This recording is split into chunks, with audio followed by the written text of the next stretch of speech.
Hey guys, what's up? I'm doing a live today. I listed it on there or in my stories a couple hours ago, the reference photo, but I actually just changed my mind. So if you'd like to look at the reference photo, just hop over to my stories and you can see. I did a little impromptu photo shoot this morning of a fruitcake that I made yesterday. So I'm gonna paint that.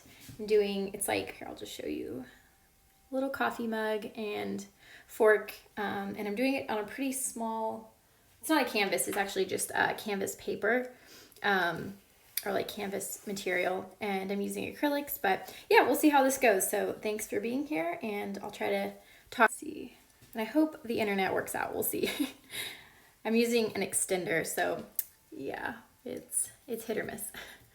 Okay, so I just mixed up some phthalo and phthalo blue, green shade, and white. I'm just gonna go in and start freehanding.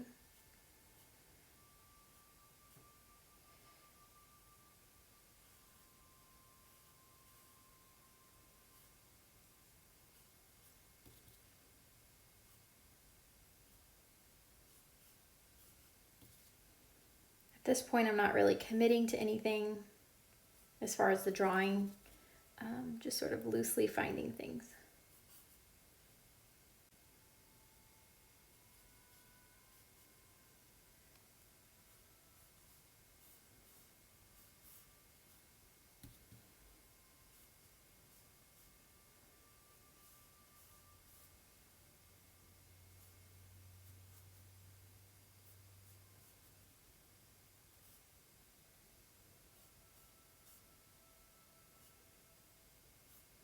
The drawing phase really doesn't have to be perfect. I'm just eyeballing in the general shapes.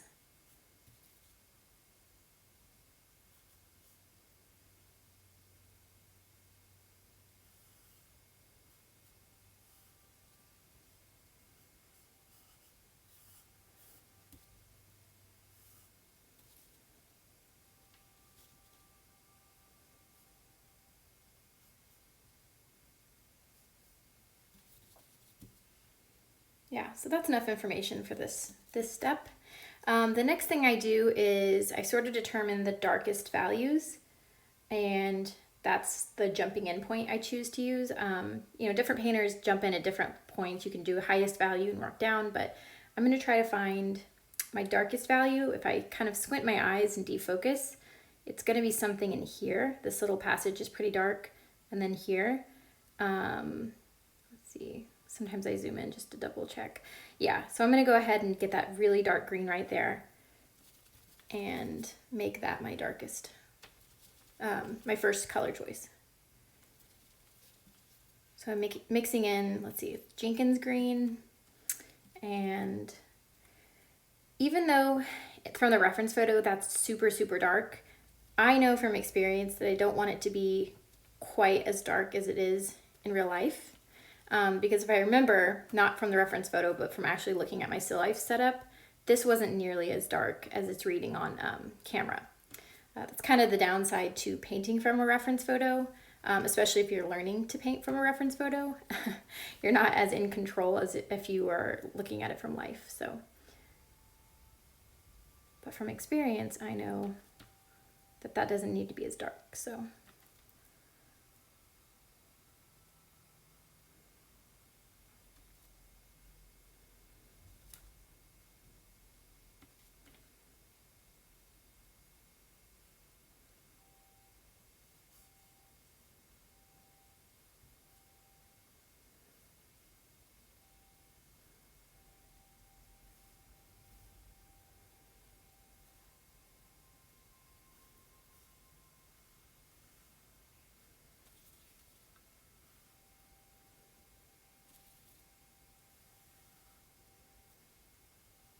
And I already had this phthalo mix, so I'm just mixing these two colors together while this is still a little bit wet. And that's how I'm creating the shadow on the white part. And just to be economical, it looks like this fork actually has a pretty similar color to that, so I'm just going to add it in right now.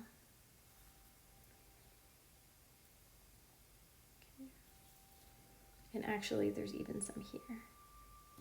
So I do this even though it's not 100% accurate because it creates a cohesive palette and it helps me to record the information now. And if I want to go back and fix it later, I can always do that. Okay. So now that I have that darkest value in, I'm going to go in and it looks like my next darkest value is the front of the fruit cake and maybe even some in here. So that's where I'm going to go next. So I'm starting out with some red, some alizarin crimson, Naples and Indian yellow. And I'm using these to help me get to a brown. If you mix the opposite of the color, then you're going to start approaching a neutral. And to make it a brown, you just warm it up a little bit more. So I'm adding in some orange to this. I should get a pretty good brown color. And again, I'm not making it quite as dark as it is on the photo.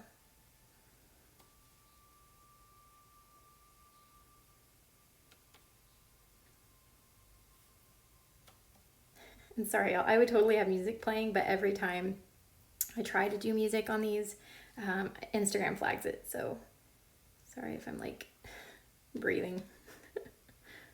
Okay, so yeah. And then if I warm it up a little bit, I can get this shadow of the coffee right here. So it's really about making like economical choices. Like, where can I use this? When I'm done with a color, I sort of step back and say, where else can I use this? Not only is it, you know, resourceful for saving paint, but it helps you to create a more cohesive palette. And the nice thing about acrylic is if you don't like it, you can always go back and fix it.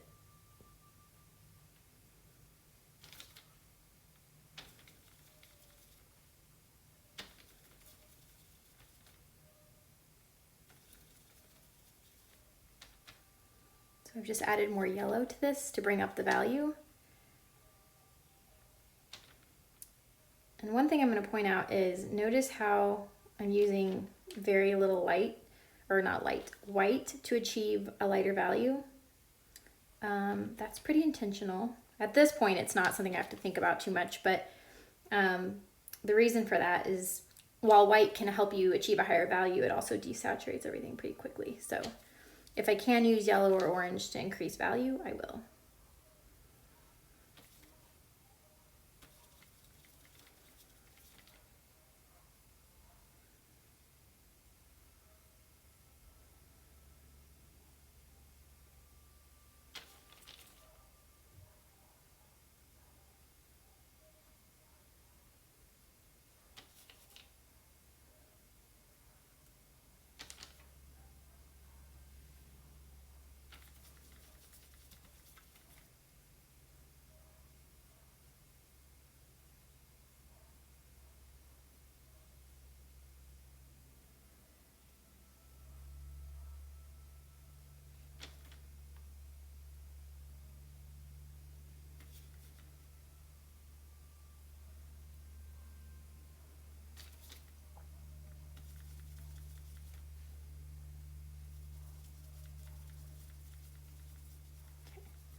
And then I have two things in my composition that are brown. One is most of the fruit cake and the other is the coffee. And so one thing that I've trained myself to do over the years is really try to accentuate the difference in undertones between the two. If that's something I want to do as far as like composition.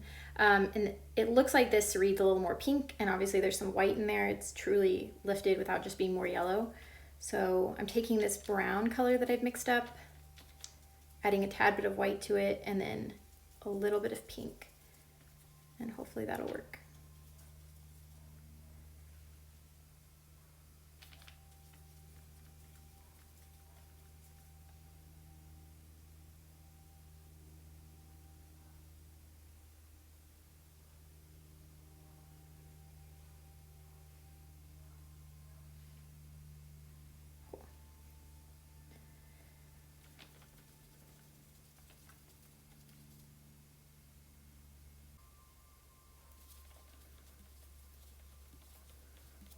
Okay, now I'm mixing up a green for the construction paper.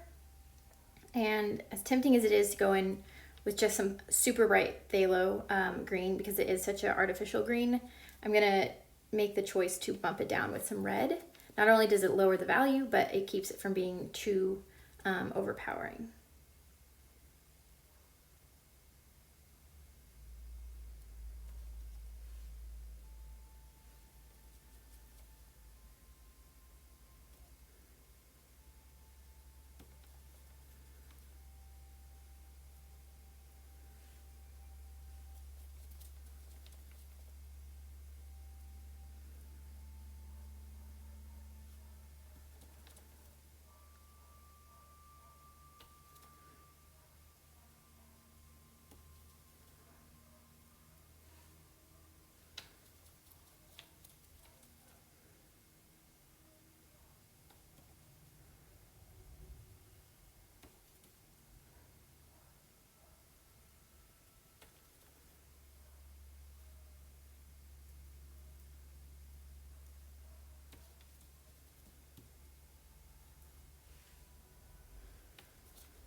And then as I work towards the foreground, I'm also going to increase the saturation slightly. This is because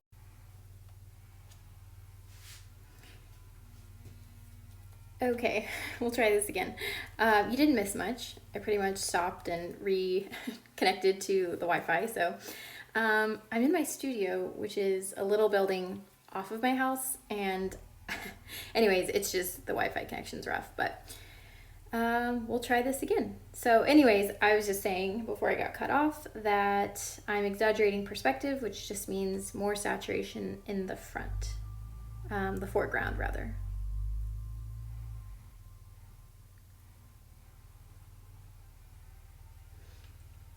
Okay.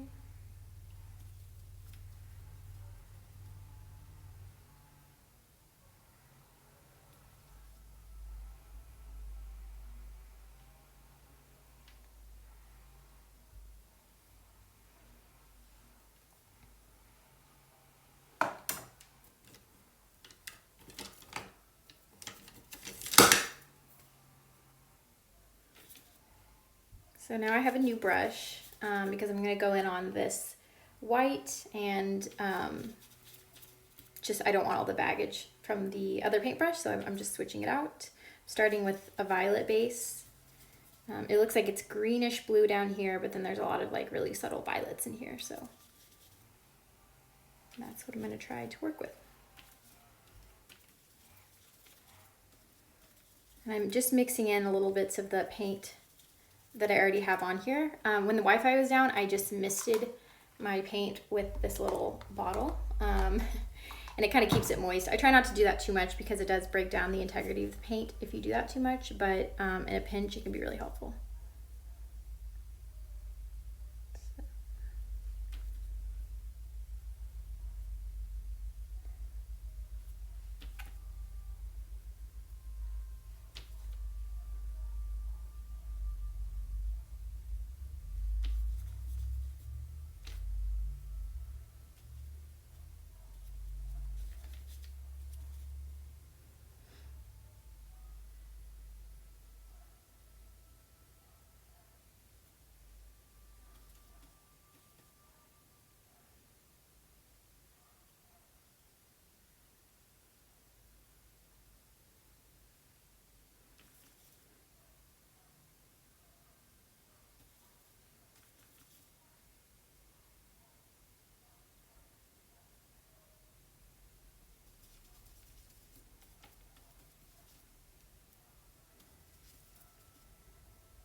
painted this cup probably legitimately 50 times, and it's always hard, but I love it.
Yeah, I definitely don't want to overwork it, so I'm going to quit while I'm ahead on that one. Let's see, I'm going to do a little bit of the fork, and then I'm going to block in the rest of it and see what it looks like.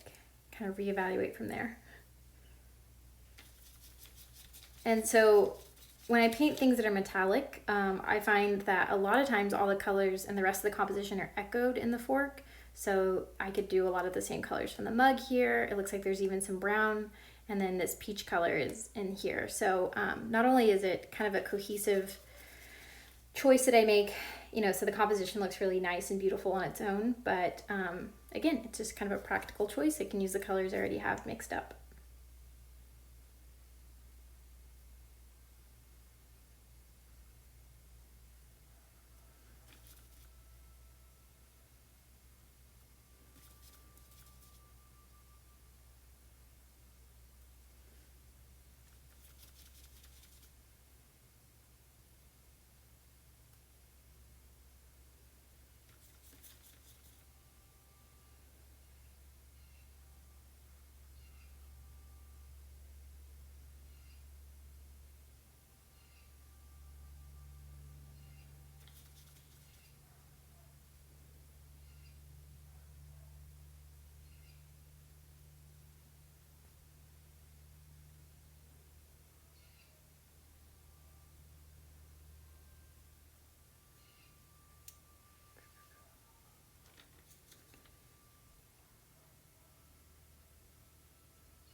Yeah, the hard things about metallics are sometimes it has to look like a mess before it starts to make sense. And that's okay. Yeah, things that are metallic and translucent, you're sort of just interpreting how light hits something based on the colors around it. So when you're using color as your main tool of sort of expressing shape, yeah, you have to make a lot of really delicate observations in order to get it to work. But when it does work, it's really fun. It feels like an optical illusion. So it's a worthy thing to try to get good at. So a lot of this shape I need to carve out with some green in order for it to make sense. But the general values I'm pretty happy with, actually. So at this point, I am going to go in, mark in the outside, and then I can kind of reevaluate from there once I have all the orange covered up, or at least most of it.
Okay, so now the orange is covered up.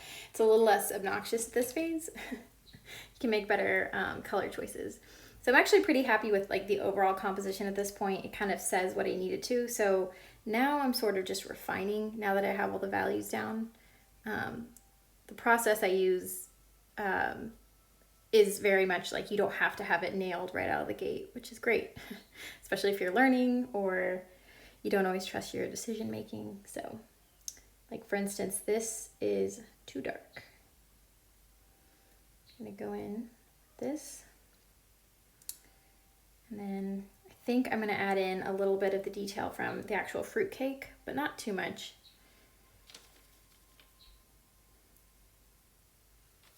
Because I don't want to overwork this. I'm not really interested in like absolute accuracy with this. Because it's just small and it's a study, but also because I think it'll take away from the composition if I try to get too realistic.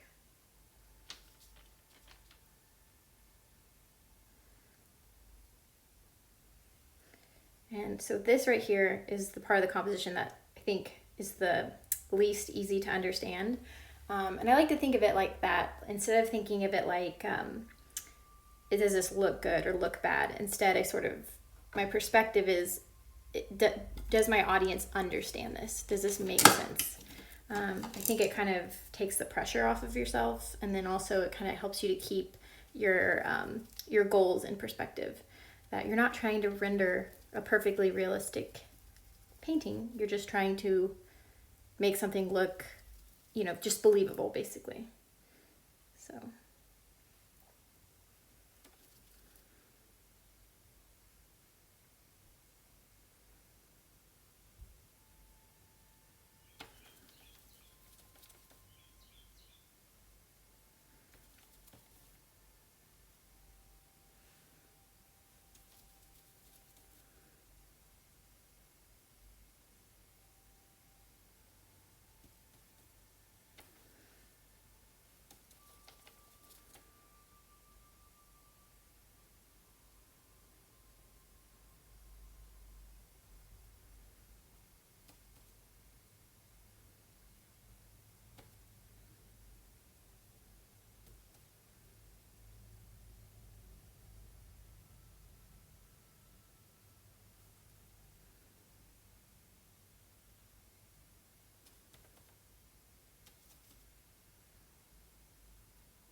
So things are already starting to clarify just a little bit.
because I'm not painting anything that's structurally important, at this point I'm sort of just fiddling around with the colors. So it seems like I'm going back and forth. It's because I am.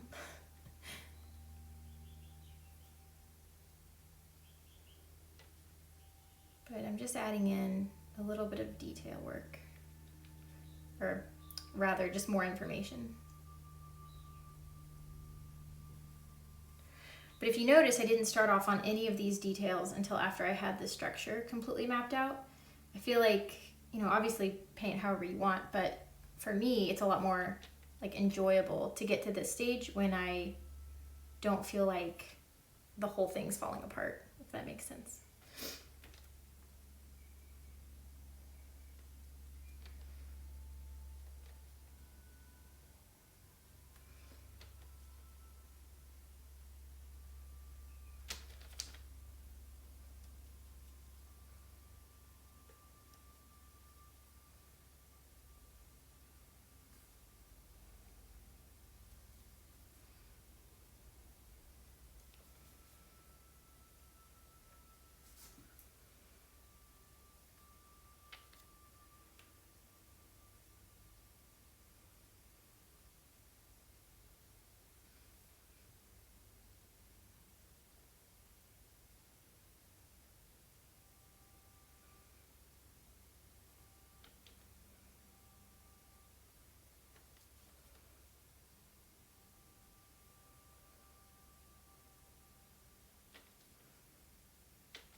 Yeah, all right, cool. So I think I'm done with that. I get to the point where if I'm just adding highlights for the sake of adding highlights, I've probably gone too far. So always the satisfying tape peel.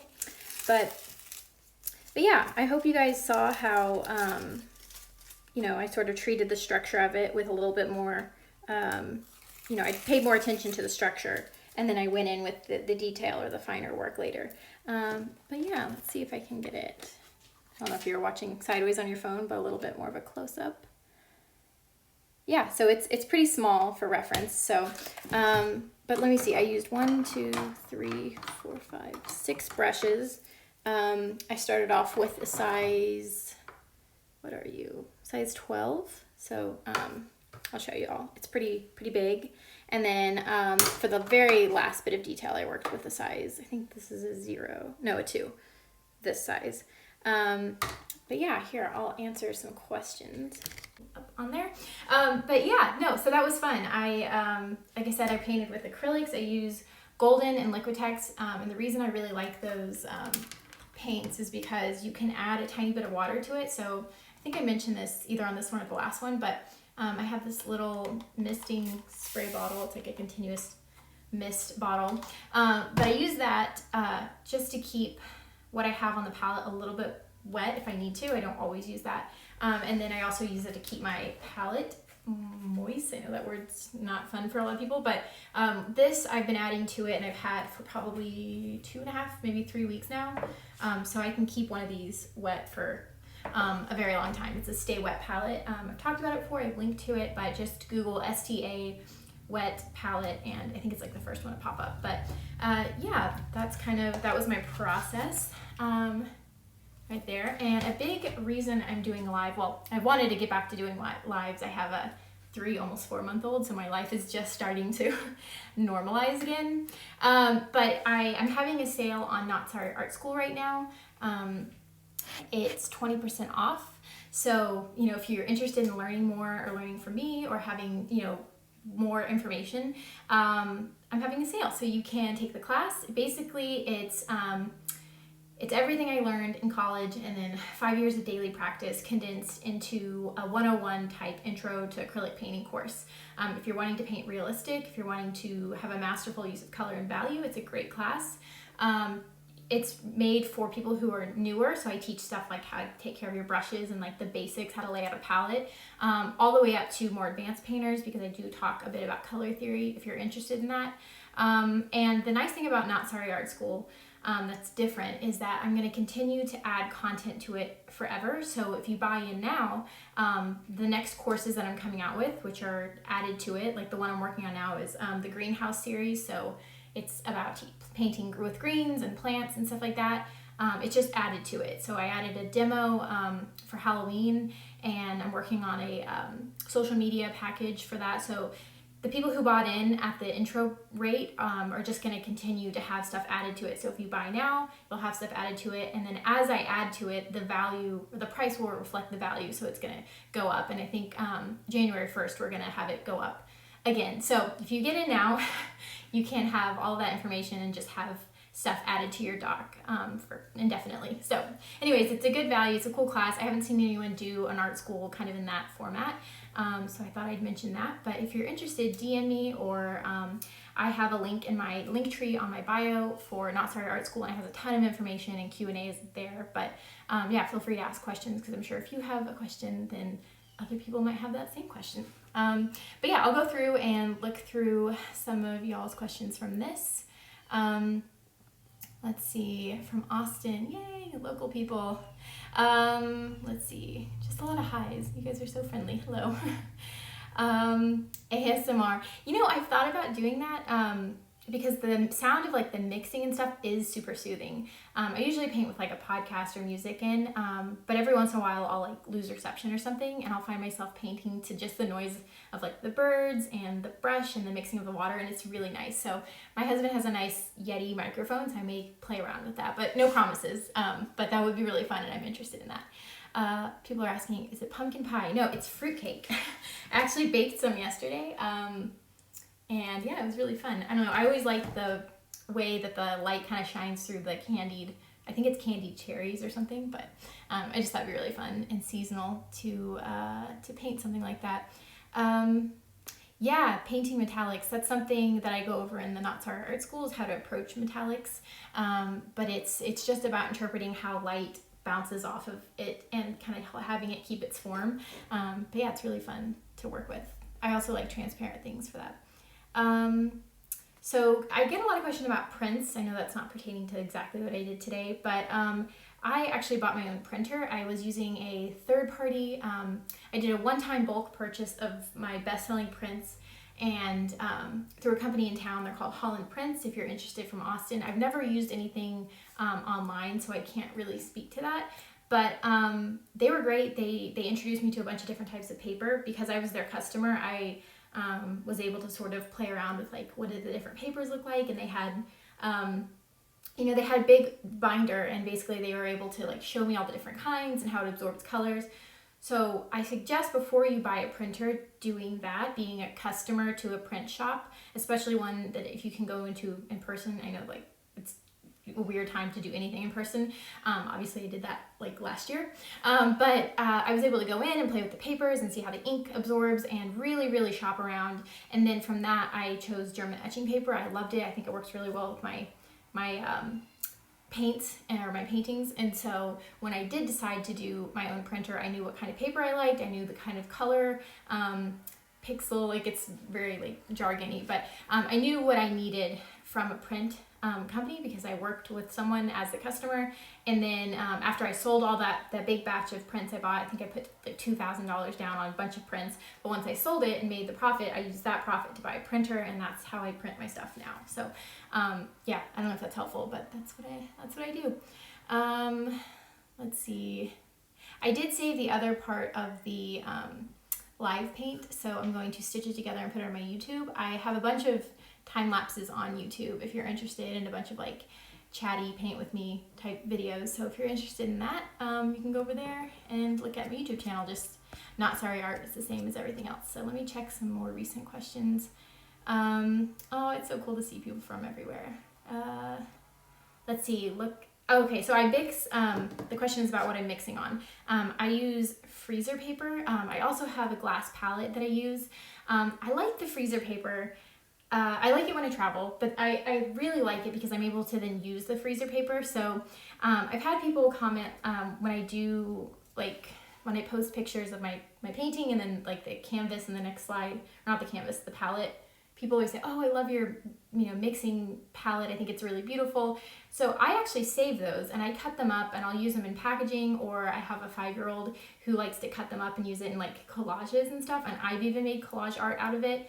But I have a huge stack of freezer paper, so I thought about, I don't know if I'll formally introduce this or what, but if there's any collage artists out there who would like to have me ship them to them for free and use them as collage art, I obviously can't manage a ton of that, but if you're interested, DM me and I can send you a big stack of freezer paper. I just think it's beautiful, and I don't want to like scrape up the paint and throw it away. I want it to like be used for something else because it is beautiful. Like, I'll show you part of my stash, but I save them and they're beautiful. I don't know. Anyways, I feel bad throwing them away. I feel bad wadding up the paint and throwing it away. So I'm trying to figure out more ways to use this. But if there's any collage artists out there who'd like a stack of colorful blobby paper, just DM me. Whoever gets to it first gets them first. So anyways, but yeah, I use freezer paper, just like the off-brand. And it's great because it's got like a wax sort of like top to it, so it doesn't soak through because acrylics are water-based. Holds up great. It's fairly inexpensive, and you can keep the paper and make collages out of it. So yeah. Let's see. Do you use green yellow as the color of the background? Oh yeah, so the background color. So the whole idea, I have a highlight saved if you're really interested in like the nuance behind the background color, but the short answer is that I like to tone with a mid-color, like a mid-tone color. So from 1 to 10, 1 is white, 10 is black. I like to choose something in the 4, 5, 6 range. And as for why something bright, like an orange or a red or a pink or, lime green, I guess that's a lighter value. But I just like the way it looks. I like painting high saturation. And if you start out really high, like high saturated, you're going to paint that way. So it's just kind of a personal choice to do something that bright, but yeah, mid-tone. Let's see. Yeah, I have a couple questions. Am I married? When am I? Yes, I have. I've been married for like 6 years, and I have two babies. So yeah, I'm old and crusty. Let's see. Yeah, so just a lot of questions about, let's see, the composition. But yeah, if you want to learn more about how to paint kind of in this style or, still life type stuff, go check out Not Sorry Art. Like I said, I have a sale. It's 20% off. It's through the end of the week. If you're interested, I plan on doing maybe 1 or 2 more lives before the sale is over. I think it's important to, see what you're signing up for. So if I do little demos, that's why. I'm hoping to entice people to be part of the class. The other cool thing about it is I have a Facebook page attached to it, and I have like office hours. So every Sunday I get on and answer questions and people share their work. It's a very consent-based critique system. So you can post something and say, I don't want feedback, or you can say just feedback on the drawing, but it's all, if you have anxiety from art school, we try to keep everything very kind and consensual and, just a good, happy place to share art and get feedback if you want it, and, all that good stuff. So if you're interested, please go look at the Q&A. Linktree has the link to it. It's Not Sorry Art School. I won't shut up about it this week, so if you forgot, just stay tuned. I'll talk more about it. But okay, so that was fun. Thank you guys for being here and watching. If you have any other ideas for like a little something you want me to paint this week, I'm open to ideas. But and if you're interested in buying this, it's just a study, so I'll probably put it on my website for like $50 or $60. So anyways, but thanks for being here, and I hope you have a great rest of your Sunday. Thanks, guys.